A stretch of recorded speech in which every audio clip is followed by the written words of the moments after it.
ముందుగా అందరికీ నమస్కారం. 79వ స్వాతంత్ర దినోత్సవ శుభాకాంక్షలు. కమలాపూర్ గ్రామంలో విద్యాభివృద్ధి కోసం కృషి చేస్తున్న ప్రతి ఒక్కరికి పేరు పేరున ధన్యవాదాలు. ఎందుకంటే ప్రశ్నించే తత్వాన్ని బోధించేది విద్య.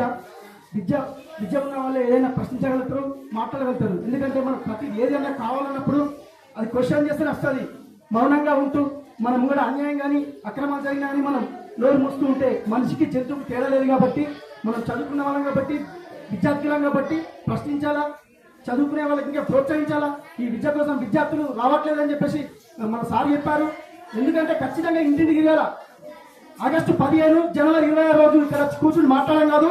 స్కూల్లో ఏ సమస్య ఉన్నా రావాలా, టీచర్లతో మాట్లాడాలా, ఏ సమస్య ఉన్నా ప్రభుత్వ దృష్టికి తీసుకెళ్లి ఆ సమస్యను పరిష్కరించాలా.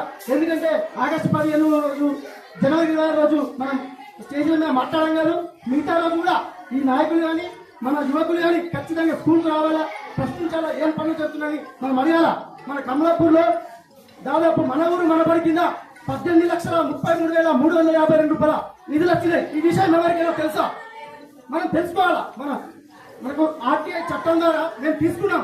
సమాచార చట్టం ద్వారా తీసుకుంటే 18,33,352 రూపాయలు మన స్కూల్కి వస్తే కేవలం 5